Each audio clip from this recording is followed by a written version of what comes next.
किया। और ठंड के दिनों में आमतौर पर इतने जल्दी प्रेस कॉन्फ्रेंस होती नहीं है, पर क्योंकि बाकी विभागों की भी है तो हमने ये अपॉर्चुनिटी ली कि आपको थोड़ा जल्दी बुलाएं और आपने उस निमंत्रण को स्वीकार किया।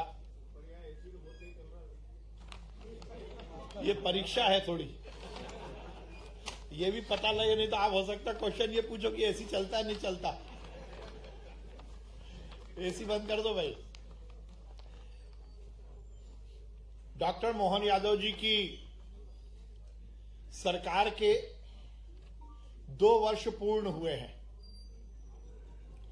और ये हम सबके लिए प्रसन्नता की बात है कि देश के यशस्वी प्रधानमंत्री नरेंद्र मोदी जी ने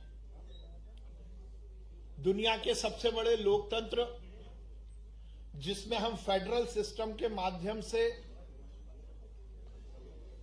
देश और राज्य की सरकारों का संचालन करते हैं, उस फेडरल सिस्टम की परिभाषा को सुचारू रूप से स्थापित करने के लिए जिस प्रकार से डबल इंजन की सरकार के कॉन्सेप्ट को नरेंद्र मोदी जी ने इस देश में लागू करने का प्रयास किया है, मुझे इस बात को कहने में प्रसन्नता है कि डॉक्टर मोहन यादव जी ने 2 वर्षों में मध्य प्रदेश की डबल इंजन की सरकार उस कॉन्सेप्ट को पूरी तरह से लागू किया है।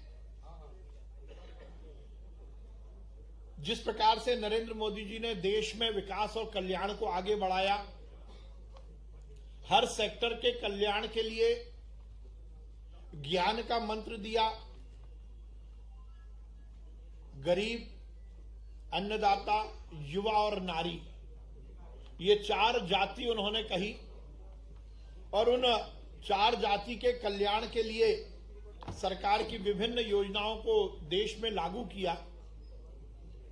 और डॉक्टर मोहन यादव जी के नेतृत्व में विगत 2 वर्षों में हमारी सरकार ने भी उसको पूर्णतः लागू किया। आज मैं विशेष रूप से 2 विभागों के बारे में आपके साथ बातचीत करने के लिए उपस्थित हुआ हूं। खेल किसी भी समाज के लिए एक बहुत महत्वपूर्ण आयाम है। खेल खिलाड़ी और खेल मैदान, यह हमारी सरकार की प्रमुखता रही है। विगत 2 वर्षों में यदि मैं खेल की उपलब्धियों के बारे में बातचीत करूं तो मुझे आपके समक्ष ये बताने में बहुत प्रसन्नता है कि खेलों के मामले में मध्य प्रदेश ने बहुत उत्कृष्ट प्रदर्शन किया है। खेल केवल एक इवेंट नहीं है, बल्कि खेल इस प्रदेश के भविष्य के निर्धारण की जिम्मेदारी जिन कंधों पर है, उन युवाओं को मानसिक और शारीरिक रूप से सुदृढ़ करने का एक बड़ा प्रकल्प है। इसलिए हमारी सरकार ने खेल को बहुत तेज गति से आगे बढ़ाने के उद्देश्य के साथ, युवाओं को समाज की मुख्य धारा से जोड़ने के उद्देश्य के साथ खेल के उन्नयन के विषय को आगे लाने का काम किया है। मध्य प्रदेश देश में खेलों के मामले में बहुत अच्छा स्थान नहीं रखता था। हम लगातार 18वें-19वें नंबर पर रहते थे, पर हमारे खिलाड़ियों की मेहनत, हमारे खेल विभाग की नीतियां, हमारी खेल अकादमी जिसकी शुरुआत मध्य प्रदेश ने की, उसके सुचारू संचालन के कारण मुझे प्रसन्नता है कि विगत 2 वर्षों से हम राष्ट्रीय स्तर पर मध्य प्रदेश जो 16वें-17वें नंबर पर आता था, वो 30वें नंबर पर आने में सफल रहा है।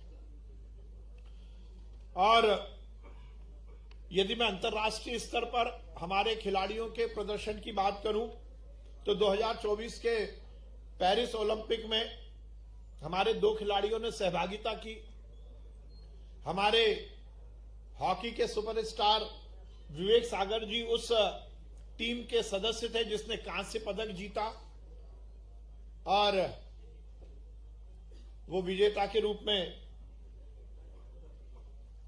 भारत में आए पैरा ओलंपिक में भी हमारे एक खिलाड़ी ने कांस्य पदक जीता, एक मार्शल आर्ट में भी हमने कांस्य पदक जीता।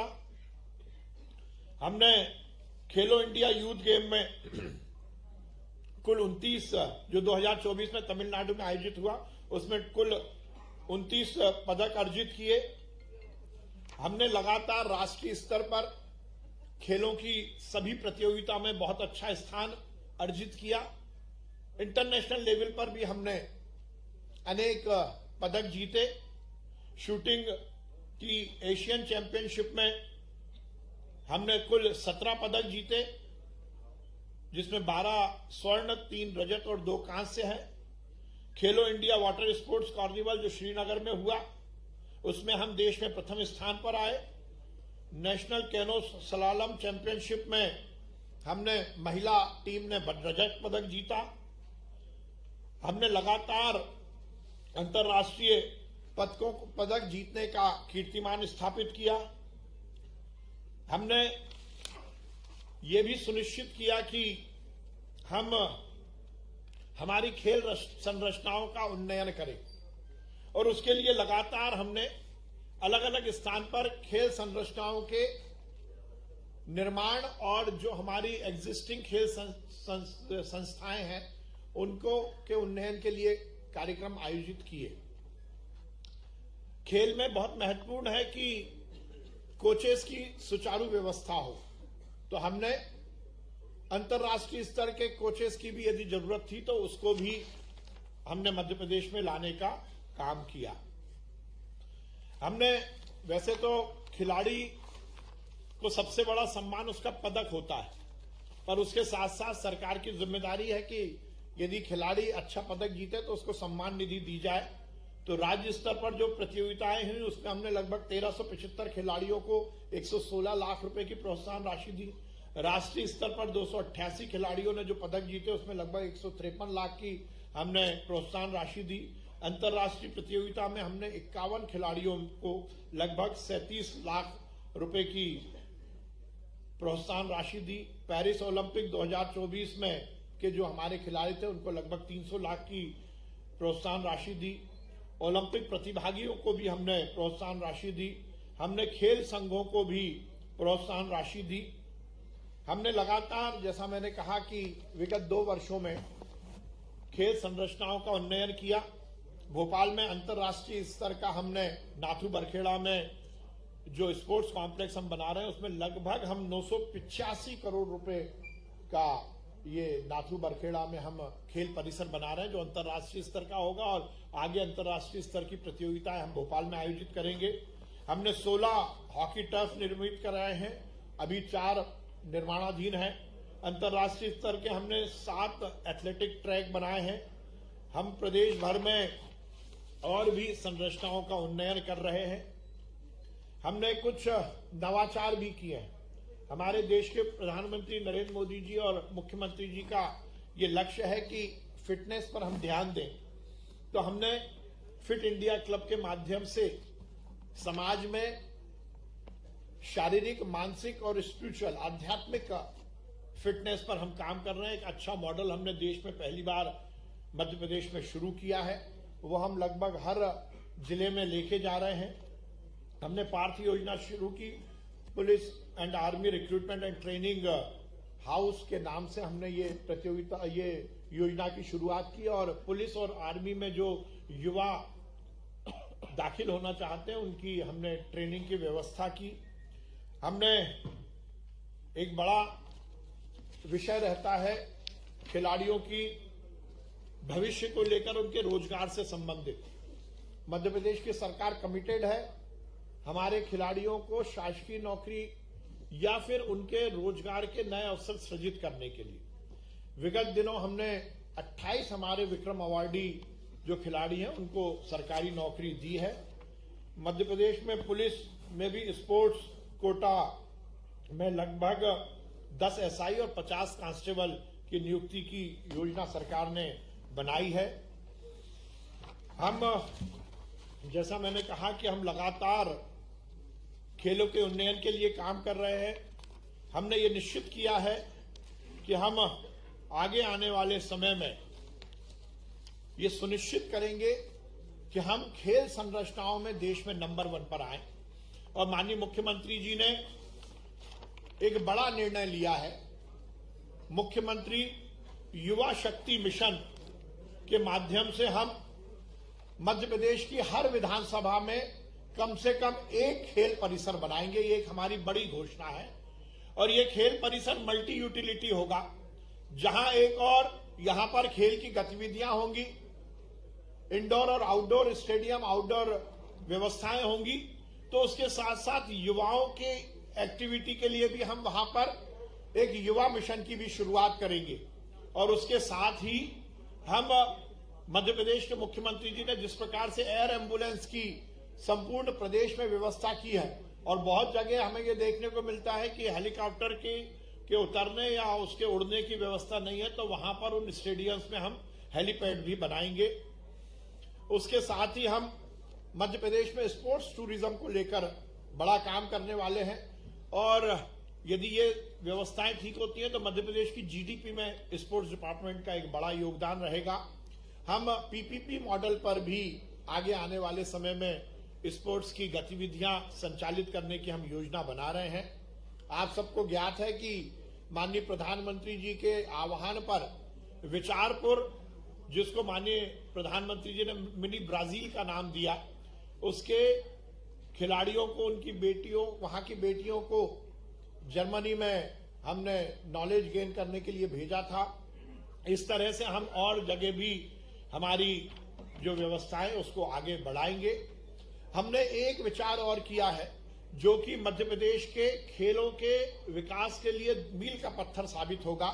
हम एक नई योजना की शुरुआत कर रहे हैं, skill enhancement program, SEP, SEP SEP. इसके माध्यम से हम फॉरेन कोचेस और फॉरेन की एकेडमीज, इनके साथ स्किल का एक्सचेंज करेंगे। और क्योंकि बहुत सारे खेलों में हम भी बहुत आगे हैं, तो हम इस तरह का MOU करने वाले हैं कि यदि हमारे यहाँ कोई खूबी है, हमारी स्किल अच्छी है, तो हम वहां जाकर बताएंगे, वहां के खिलाड़ियों को बुलाएंगे। और कहीं दूसरे देशों में यदि हमें अपने खिलाड़ियों को भेजना है तो वहां पर हम अपने खिलाड़ियों को भेजेंगे। देश में पहली बार ये स्किल एनहेंसमेंट प्रोग्राम की हम शुरुआत मध्य प्रदेश में कर रहे हैं। माननीय प्रधानमंत्री, माननीय मुख्यमंत्री जी का पारंपरिक खेलों के उन्नयन के लिए जो लक्ष्य है उसको लेकर हम काम कर रहे हैं। अभी 10 जनवरी से 31 जनवरी तक हम खेलो MP यूथ गेम का आयोजन कर रहे हैं। और देश में पहली बार हम ये आयोजन सिलेक्शन बेस्ड कर रहे हैं। अभी तक खेल विभाग के कोई भी खेलों के आयोजन केवल इवेंट तक सीमित रहते थे। इस बार हम सभी खेल की एसोसिएशन के साथ मिलकर इस आयोजन को कर रहे हैं, जिसके माध्यम से हम ये सुनिश्चित करेंगे कि हमारा खेलो MP यूथ गेम आगे मध्य प्रदेश की टीम बनाने में सक्षम रहेगा। देश में पहली बार खेल संघों के साथ हम ये आयोजन कर रहे हैं। राष्ट्रीय शिक्षा नीति में जिस प्रकार से खेलों को एकीकृत करने की जो योजना है उसको हम पूरी तरह से अमली जामा पहना रहे हैं। और हम ये सुनिश्चित कर रहे हैं कि हमारे खिलाड़ी का भविष्य भी पूरी तरह सुरक्षित रहे। और उसको लेकर हमने ये सुनिश्चित किया है कि हम आगे आने वाले समय में सरकारी नौकरी या फिर उनके रोजगार के नए अवसर सृजित करने का हम काम करेंगे। स्पोर्ट्स से रिलेटेड जो भी अलाइड विषय हैं, चाहे वो स्पोर्ट्स मेडिसिन का मामला हो, स्पोर्ट्स फोटोग्राफी का मामला हो, स्पोर्ट्स से जुड़ी हुई खेल अकादमी किसी अच्छे खिलाड़ी द्वारा संचालन करने का मामला हो, उन सब में भी हम सरकारी मदद देने की योजना बना रहे हैं। ये मैंने आपको खेल विभाग के बारे में बताया। अब मैं जो मेरा दूसरा विभाग है सहकारिता, उस विषय में आपसे बातचीत करूंगा। हमारे PS स्पोर्ट्स को एक चीफ सेक्रेटरी की मीटिंग में जाना है, तो आपको जाना हो तो आप जा सकते हैं। मैं सहकारिता की बात करूंगा।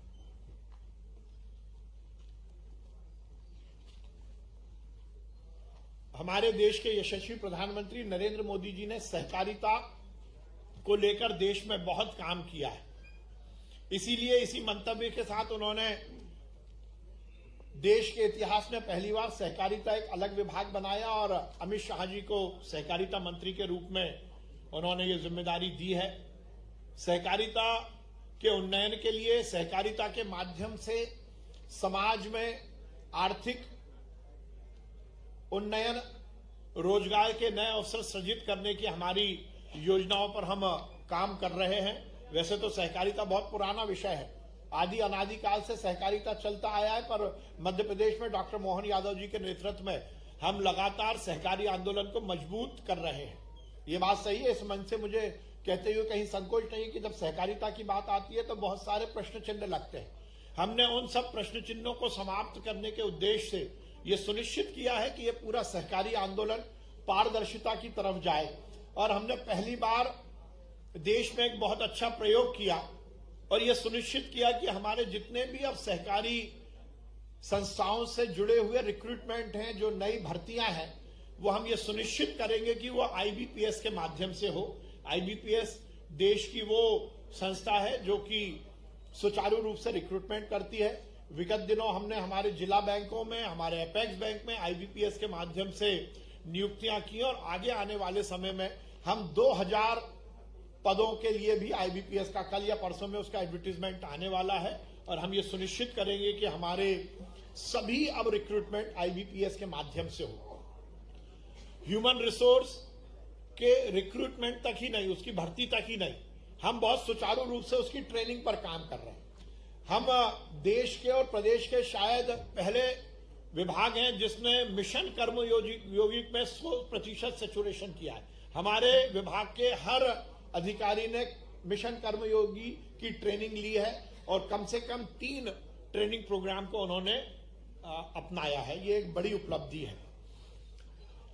सहकारी आंदोलन की व्यापकता, इस पर हम काम कर रहे हैं और जिस प्रकार से नरेंद्र मोदी जी, अमित शाह जी और डॉक्टर मोहन यादव जी का ये उद्देश्य है कि हम हमारी जो पैक्स सोसाइटी है, प्राइमरी एग्रीकल्चर कोऑपरेटिव सोसाइटी, उसको अब एम पैक्स में तब्दील करें, मल्टी यूटिलिटी पैक्स में। अभी तक हमारा पैक्स केवल आदान प्रदान, ऋण देने का, खाद बीज वितरण करने का ही कार्य करता था, पर अब हमने ये सुनिश्चित किया है कि हमारा पैक्स अब नए व्यापार के आयाम भी स्थापित करेगा और उसको लेकर हमने ये सुनिश्चित किया है कि हमारा हर पैक्स कम से कम 3 व्यवसाय से जुड़े। विगत दिनों जब भोपाल में जीआईएस आयोजित की गई थी तो हमने पहली बार सहकारिता को भी ग्लोबल इन्वेस्टर समिट का एक हिस्सा बनाया था और उसमें हमने देश और दुनिया में पहली बार एक नया कॉन्सेप्ट शुरू किया था, CPPP, cooperative public private partnership, और उसके माध्यम से हमारा पैक्स कॉर्पोरेट के साथ जुड़े। ये 2 C, कोऑपरेटिव और कॉर्पोरेट, ये दोनों यदि मिल जाएंगे तो प्रदेश की अर्थव्यवस्था और प्रदेश के रोजगार के नए आयाम स्थापित होंगे, ग्रामीण अर्थव्यवस्था में बहुत तेजी से उन्नयन होगा। तो ये दोनों C को जोड़कर, कोऑपरेटिव और कॉर्पोरेट को जोड़कर हमने CPPP, एक नया कॉन्सेप्ट हम लेके आए हैं जिसमें कि हम कॉर्पोरेट को हमारे कोऑपरेटिव सेक्टर के साथ जोड़ते हैं, हमारे पैक्स के साथ उसका MOU, और उसका MOU हम किसान के साथ करते हैं और इसमें हमने बहुत बड़ी सफलता आयोजित की है। मध्य प्रदेश में अभी हमने 3 सेक्टर में इस पर काम करना शुरू किया है। एक बहुत ही बड़ा काम हम बासमती राइस को लेकर कर रहे हैं जिसमें हमारी करीब 10 पैक्स सोसाइटी जुड़ी हैं और हजारों किसानों को उसका लाभ मिलने वाला है। हम जो रिन्यूअल, खासकर जो हमारा बायो से बेस जो एनर्जी है, चाहे वो CBG हो या फिर बायोफ्यूल हो, उसको लेकर भी हम इस विषय में काम कर रहे हैं।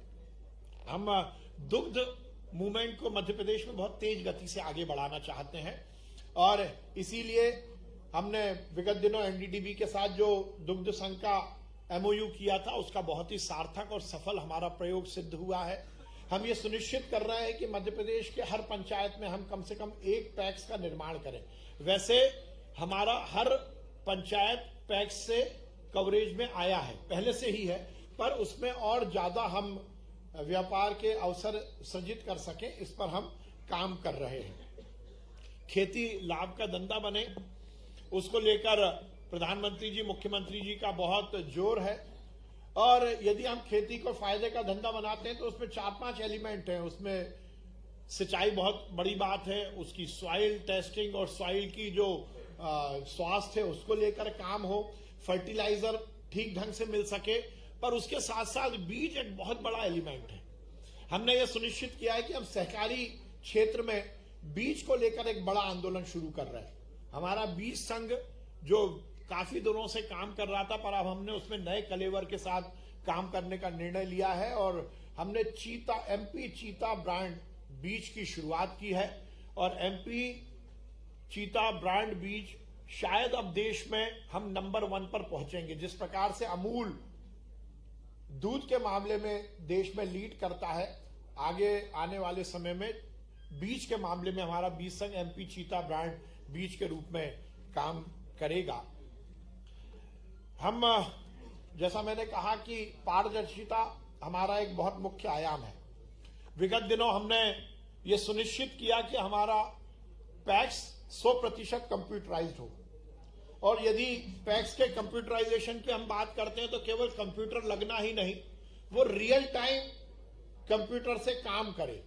जिस प्रकार से जो कमर्शियल बैंक की जो सर्विसेज हैं, वैसी ही सर्विसेज हम अभी एपेक्स और बैंक और जिला बैंकों से तो देते हैं, पर पैक्स में भी उसी तरह की व्यवस्था हम लागू करने के लिए हमने काम करना शुरू किया है। और अभी तक हमारी 4,500 में से लगभग 2,000 सोसाइटी आज जब मैं आपसे बात कर रहा हूं तो रियल टाइम काम कर रही है। और अप्रैल में हम ये सुनिश्चित करेंगे कि मध्य प्रदेश की सभी पैक्स 100% रियल टाइम पर काम करें और कंप्यूटर पर काम करें। ये एक बड़ी उपलब्धि हम मध्य प्रदेश के किसानों को देने वाले हैं।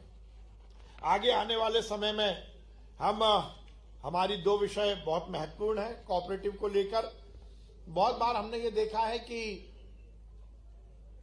कर्मचारियों की गलती के कारण या उनकी कहीं ना कहीं गैर जिम्मेदारी के कारण बहुत सारी सोसाइटीज में घपले और घोटाले की खबरें आती हैं और उसका सीधा प्रभाव हमारे किसानों को पड़ता है। जो सोसाइटी में कुछ गड़बड़ हो जाती है, वो किसान जिसका कि उस घपले में कोई लेना देना नहीं है, पर उसके बाद भी उस पर उसका बैड इफेक्ट पड़ता है। तो हम जल्द से जल्द किसानों को न्याय दिलाने के लिए उन सोसाइटी में एक न्याय योजना लेके आ रहे हैं, किसान न्याय योजना। और उसके माध्यम से हम ये सुनिश्चित करेंगे कि यदि किसी कर्मचारी अधिकारी के कारण कोई घपला घोटाला हुआ है तो उसका विपरीत प्रभाव हमारे किसानों को ना पड़े और उनको समय से बीज और खाद मिल सके। उसके साथ ही हम दोनों विषय में, चाहे हमारी कोऑपरेटिव सोसाइटी हो या फिर हमारी किसान हो, उनके यदि लोन से संबंधित कोई इश्यूज हैं तो उसको हम बहुत ही सरल ओटीएस योजना हम जल्द से जल्द लेके आने वाले हैं। हमने ये सुनिश्चित किया है कि राष्ट्रीय हमारी जो सहकारिता नीति है उसको हम पूरी तरह से मध्य प्रदेश में लागू करें और हमने उस पर पूरा तरह से काम किया है। हमारा एक्ट, क्योंकि कोऑपरेटिव डिपार्टमेंट पूरी तरह एक्ट पर चलने वाला विभाग है, तो हमने विगत 2 वर्षों में हमारी पूरी इस आंदोलन के सरलीकरण के लिए हमारे एक्ट में बहुत जबरदस्त परिवर्तन किए हैं। हमने ये सुनिश्चित किया है कि रजिस्ट्रेशन से लेकर ऑडिट तक और ऑडिट से लेकर चुनाव तक सभी हमारे कोऑपरेटिव सेक्टर की जो व्यवस्थाएं हैं उसका सरलीकरण हो। हमने ये सुनिश्चित किया है कि एक्ट में यदि कोई ऐसी स्थिति हो जिससे कि इस पूरे आंदोलन में कहीं कॉम्प्लेक्स या कहीं ऐसी स्थिति पैदा होती है जो कि व्यवस्थाओं को गड़बड़ करती है, तो उसमें हमने पूरी तरह से परिवर्तन किया है। हमने ये सुनिश्चित किया है कि आगे आने वाले समय में हम ये पूरी तरह से निर्धारित करेंगे कि हम सहकारी आंदोलन को नीचे तक पहुंचाएं और उसमें युवाओं की भागीदारी को हम और सुनिश्चितता के साथ लागू करना चाहते हैं। मुझे ये बताते हुए बहुत प्रसन्नता है कि हमने विगत वर्ष में हमारी जो कोऑपरेटिव सोसाइटी का जो लगभग 54,000 है मध्य प्रदेश में, उसका जो ऑडिट है वो ऑनलाइन हमने किया है। देश में हमने नंबर 1 पर आने में इसमें सफलता अर्जित की है। सहकारी आंदोलन नीचे तक पहुंचे, सहकारी आंदोलन के माध्यम से गांव की और शहर की इकोनॉमी और अच्छी हो, किसानों को उनकी खेती में और फायदा हो, उसको लेकर हम पूरी तरह से काम कर रहे हैं। खाद को लेकर मुझे मालूम है आप कुछ ना कुछ प्रश्न पूछेंगे, तो मैं खाद के विषय में जरूर बोलना चाहता हूं। खाद के डिस्ट्रीब्यूशन को लेकर हमने लगातार बहुत अच्छा काम किया है। हमारी संस्था मार्कफेड में देश में पहली बार एडवांस स्टोरेज की जो व्यवस्था की, उससे खाद का बहुत सरलीकरण हमने किया है। खाद को लेकर बहुत सारी बातें सामने आती हैं, पर मैं ये बताना चाहता हूं कि खाद के डिस्ट्रीब्यूशन को लेकर हमने बहुत सफलता अर्जित की है। यदि आप 2003 और 2004 के आंकड़े और आज के आंकड़े देखेंगे तो आपूर्ति में और खपत में जबरदस्त अंतर आया है। पहले केवल मध्य प्रदेश में 2003-04 में 9 लाख मैट्रिक टन ही खाद का वितरण होता था और अब हमने उसको बढ़ाकर लगभग 41 लाख मैट्रिक टन किया। और ये एक बड़ी बात है कि इसका लगभग 70% हम डिस्ट्रीब्यूशन कोऑपरेटिव सेक्टर से करते हैं। ये पूरा कोऑपरेटिव लगभग ये तो 41 लाख केवल कोऑपरेटिव का है। और हम पूरे प्रदेश में जो डिस्ट्रीब्यूशन होता है उसमें 70% हम केवल कोऑपरेटिव सेक्टर से करते हैं। और ये जो खबरें आती है इसमें कोऑपरेटिव से जुड़ी हुई एक भी खबर नहीं है। सहकारिता के माध्यम से हम खाद का डिस्ट्रीब्यूशन बहुत जबरदस्त करते हैं, पर उसके साथ ही मोहन सरकार हर समय समस्या को हल करने वाली सरकार है। मोहन सरकार हर समय नवाचार करने वाली सरकार है। तो हम शायद देश में पहली बार, आगे सब कुछ अच्छा हुआ, अभी हम पायलट प्रोजेक्ट पर काम कर रहे हैं, पर हम शायद देश में पहले राज्य होंगे जो अब किसान के द्वार पर जाकर खाद का डिस्ट्रीब्यूशन करेगी। ये मध्य प्रदेश हम पहले राज्य होने वाले हैं। और हमने ई विकास योजना के माध्यम से इसका पायलट प्रोजेक्ट शुरू किया है और हम ये सुनिश्चित करेंगे कि अब खाद हम किसान के दरवाजे पर जाकर उसको डिस्ट्रीब्यूट करें। हम ये कुछ 2 साल की मैंने दोनों, एक मिनट में पूरा तो कर लूं। आज मैंने ये दोनों विभाग की 2 साल की उपलब्धियां आपके सामने बताई हैं और मैं आपके सामने इस बात का पुनः संकल्प लेता हूं। भारतीय जनता पार्टी की सरकार डॉक्टर मोहन यादव जी के नेतृत्व में मध्य प्रदेश में आमूलचूल परिवर्तन करने के लिए कटिबद्ध है और दोनों विभाग के माध्यम से हम मध्य प्रदेश में विकास के नए आयाम स्थापित करेंगे। बहुत बहुत धन्यवाद जी। नहीं, मुझे लगता है कि आप थोड़े से कंफ्यूज हो रहे हैं। चुनाव मध्य प्रदेश में चल रहे हैं, कोऑपरेटिव सेक्टर के चुनाव कहीं नहीं रुके हैं। मध्य प्रदेश में लगभग 54,000 कोऑपरेटिव सोसाइटीज हैं और 54,000 कोऑपरेटिव में से केवल पैक्स के चुनाव को लेकर यह संबंधित है। कोऑपरेटिव मूवमेंट केवल पैक्स नहीं है, कोऑपरेटिव मूवमेंट बड़ा है। 54,000 सोसाइटीज हैं। दूध के चुनाव, दुग्ध संघ के चुनाव हो रहे हैं, वनोपज संघ के चुनाव हो रहे हैं, बाकी हाउसिंग सोसाइटीज के चुनाव हो रहे हैं। पैक्स से चुनाव से रिलेटेड बहुत सारे न्यायालय के विषय हैं, वो भी हम जल्द से जल्द करेंगे।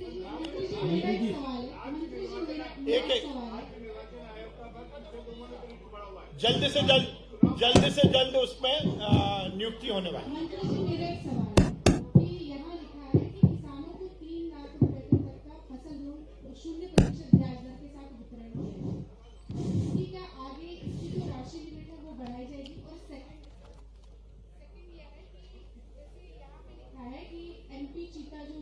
बीज ब्रांड जो लॉन्च किया है, तो आम किसानों के लिए कब और कहां से ये मिलना स्टार्ट हो गया है? मिलना शुरू हो गया है। हमारी जो पैक्स हैं उनके माध्यम से ये मिलना शुरू हो गया। हेलो मंत्री जी, एक बोलेंगे तो ठीक रहेगा। दीपा, हाँ जी।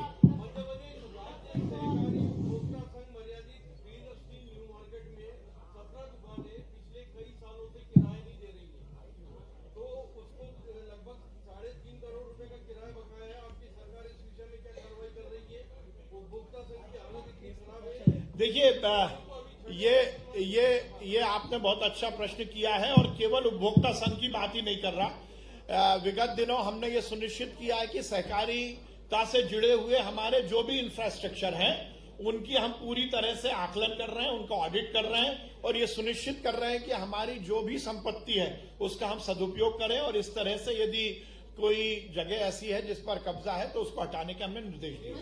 मंत्री जी, उसमें केस चल रहा है, उन दुकानों पर केस चल रहा है। मंत्री जी, आपके प्रेस नोट में लिखा है कि 38 में से 15 जिला सहकारी बैंकों की हालत खराब है, 6 का बैंक का 300 करोड़ रुपए चुकाया।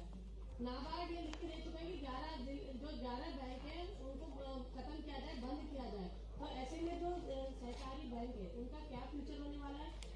ये आपने बहुत अच्छा प्रश्न किया। घोटालों की बैंक चल रही है। ये बहुत अच्छा आपने प्रश्न किया और ये बात बिल्कुल सही है कि हमारे कुछ बैंक खराब स्थिति में, विगत 2 वर्षों में हमने बैंक की स्थिति बहुत अच्छे करने की कोशिश की और मैं इस मंच से, इस प्रेस कॉन्फ्रेंस के माध्यम से डॉक्टर मोहन यादव जी को धन्यवाद देता हूं कि उन्होंने विगत वर्ष हमें 300 करोड़ रुपए सरकार की ओर से दिए और वो 300 करोड़ की जो राशि मिली वो हमने 6 बैंकों में 50-50 करोड़ रुपए सहायता राशि दी और वो 6 बैंकों की हमने केवल राशि नहीं दी, उसका संपूर्ण संचालन की जो व्यवस्था बनाई उसमें मुझे कहते हुए बहुत प्रसन्नता है कि 1 वर्ष में जो हमारे मापदंड थे वो पूरे लागू हुए हैं। ये जो बैंक खराब स्थिति में आए ये पॉलिटिकल विषय नहीं है, पर मैं ये कहते हुए मुझे संकोच नहीं है कि 15 महीने की जो कांग्रेस की सरकार आई और उसमें जो उन्होंने फर्जी किसानों के ऋण माफी की जो योजना लागू की उसका सीधा उन्होंने प्रभाव हमारी पैक्स पर और बैंक पर डाला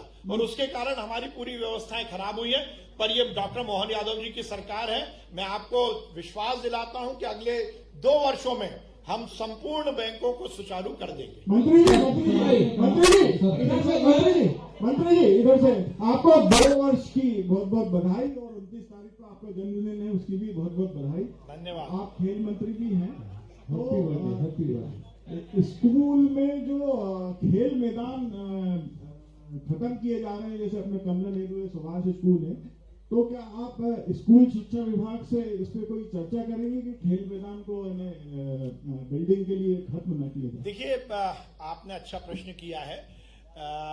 विगत दिनों हमने इसको लेकर माननीय मुख्यमंत्री जी की अध्यक्षता में एक मीटिंग भी की थी और आगे सरकार इस बात पर विचार कर रही है कि खेल से संबंधित जो भी गतिविधियां हैं वो उसमें खेल विभाग के माध्यम से उसका संचालन हो। नोडल विभाग तो वही रहेगा जो है, जैसे स्कूली शिक्षा विभाग, higher education, medical education, tribal welfare department और टेक्निकल एजुकेशन, ये 5 विभाग और खेल विभाग, ये 6 विभाग मध्य प्रदेश में या देश भर में खेलों का संचालन करते हैं। तो माननीय मुख्यमंत्री जी ने ऐसे निर्देश दिए हैं कि हम इस बात पर काम कर रहे हैं कि सभी खेलों के संबंधित जो विषय है उसमें खेल विभाग का कुछ ना कुछ इंटरफेरेंस रहे। तो ये आपका अच्छा विचार है, इस पर हम जरूर कुछ काम करेंगे। सर मेरा सवाल ये है कि कोऑपरेटिव बैंक की आप कह रहे थे कि खाद की सवाल आप लोग जरूर पूछोगे। सहकारी बैंक जो है उनमें सहकारी बैंकों में जो खाद का एलोकेशन है आपका कितना बढ़ा है बीते सालों की तुलना में इस साल? और दूसरा मेरा उसी के साथ जुड़ा सवाल है कि किसानों का अक्सर खाद की कमी को लेकर जब प्रदर्शन होता रहता है तो क्या सहकारी बैंकों में जो डिफॉल्टर किसान होते हैं कोई ऐसी व्यवस्था आप करेंगे कि वो डिफॉल्टर किसान उस साल का खाद तो ले सके? देखिए, आपका प्रश्न जो है उसमें मैंने पहले भी ये कहा था कि सहकारी सेक्टर से जो खाद का वितरण है उसमेमें कहीं भी किसी भी तरह की कोई दिक्कत नहीं आती और जो मैंने आपको आंकड़ा बताया कि लगभग हमने 41 लाख मैट्रिक टन खाद का वितरण अभी तक कर दिया है और इसमें कहीं कोई कमी नहीं है। जहां तक डिफॉल्टर किसानों की बात है उसमें भी हमने व्यवस्था बनाई है डबल लॉक की, जिसमें वो डिफॉल्टर किसान नगद में जाकर खाद ले सकते हैं। पर उसके साथ ही हमने ये भी सुनिश्चित किया है कि हमारे जो सहकारी सेक्टर में और अधिक खाद मिल सके उसके लिए अब जो रेशो है वो 50% कर दिया है। 50% केवल कोऑपरेटिव सेक्टर से सोसाइटी के माध्यम से होता है, वो भी हमने FOR किया है जिसके माध्यम से किसानों को और लाभ मिल सके और लगभग सहकारी सेक्टर से हम 70% का खाद वितरण कर रहे हैं। पर उसके साथ जो आपने प्रश्न पूछा, आगे आने वाले दिनों में ई-विकास पोर्टल के माध्यम से हम ये सुनिश्चित कर रहे हैं कि किसान के घर पर हम खाद लेके जाएं। अभी किसान को खाद लेने के 3 स्थान हैं, या तो वो सोसाइटी से ले जो कि रेगुलर किसान है, यदि किसी कारणवश वो डिफॉल्टर हो गया तो वो डबल लॉक का जो हमारा केंद्र है उससे ले, तीसरा वो ओपन मार्केट से ले और अब हम इसमें चौथा आयाम जोड़ेंगे, उसका घर, उसका खेत, उसका दरवाजा। तो इन चारों के माध्यम से हम व्यवस्था ठीक करेंगे। पर मैं फिर निवेदन करना चाहता हूं आपके माध्यम से, मध्य प्रदेश में खाद की कहीं कोई कमी नहीं है। मैंने आपके लिए बताया 9 लाख से हम आज 41 लाख पर पहुंच गए और जितना हमें खाद यदि जरूरत किसानों को पड़ेगी वो उपलब्ध कराया जाएगा।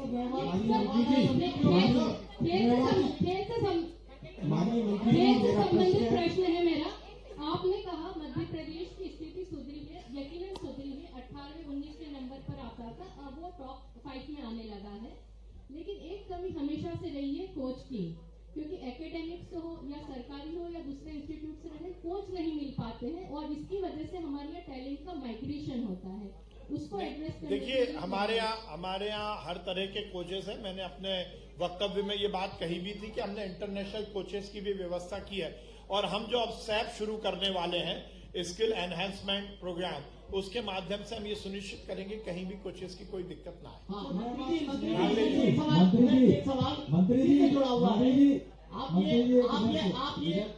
एक ये हो जाए फिर यहाँ आप ये बताने का कष्ट करेंगे क्या कि घुड़सवारी और तीरंदाजी में आपके चीफ कोच चले गए हैं यहाँ से?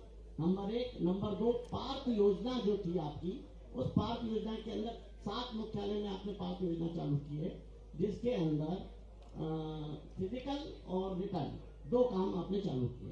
पर फिजिकल तो वो हो रहा है, पर रिटर्न के लिए आपने कुछ सोचा है इस बारे में कि कैसे हम काम करेंगे? और ये कोचेस आपके यहाँ निरंतर जो जा रहे हैं, नहीं, कहीं उसका कोई क्या कारण है? देखिए, एक और सवाल सर, एक और सवाल मैं आपसे ये कहना चाहता हूँ कि स्टेडियम के अंदर जो साफ सफाई की व्यवस्था है, जिस तरीके से वहाँ इवेंट होते हैं और वहाँ पे स्ट्रीट डॉग जो घूम रहे हैं, उसके ऊपर कोई प्रबंध करेंगे आप? और सहकारिता से जुड़ा हुआ सवाल बाद में पूछता हूँ। आप एक साथ सब पूछ लोगे, कैसे चलेगा नागली जी? देखिए, कोचेस के मामले में हमारी स्पष्ट नीति है और उस नीति का सबसे पहला आयाम यह है कि हमारी किसी भी एकेडमी में कोचेस की कमी नहीं रहेगी। ये मैं सुनिश्चित करना चाहता हूं, परंतु जो व्यक्तिगत किसी व्यक्ति को कहीं और जाना है तो ये उसकी रुचि भी रहती है, पर कहीं कोचेस की कमी नहीं रहेगी। साफ सफाई अच्छी है। और आपने और कुछ स्ट्रीट डॉग का वाला, मैं अभी दिखवाता हूँ कहाँ घूम रहे हैं।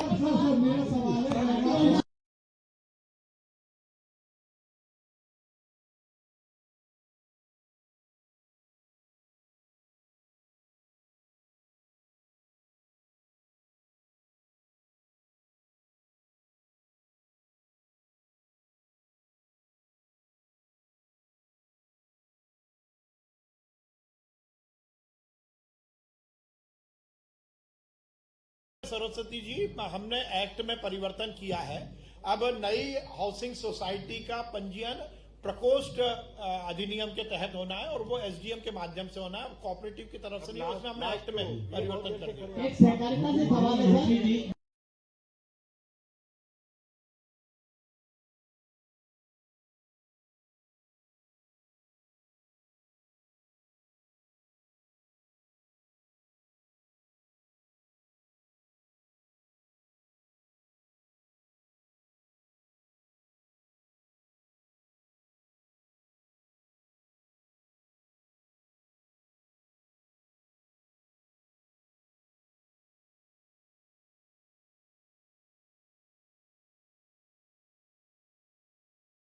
उपलब्धि है। राष्ट्रीय खेलों में हम 3रे स्थान पर आए और हम लगातार हम एशियन गेम में भी पार्टिसिपेट कर रहे हैं, ओलंपिक में भी हमारी उपलब्धि है।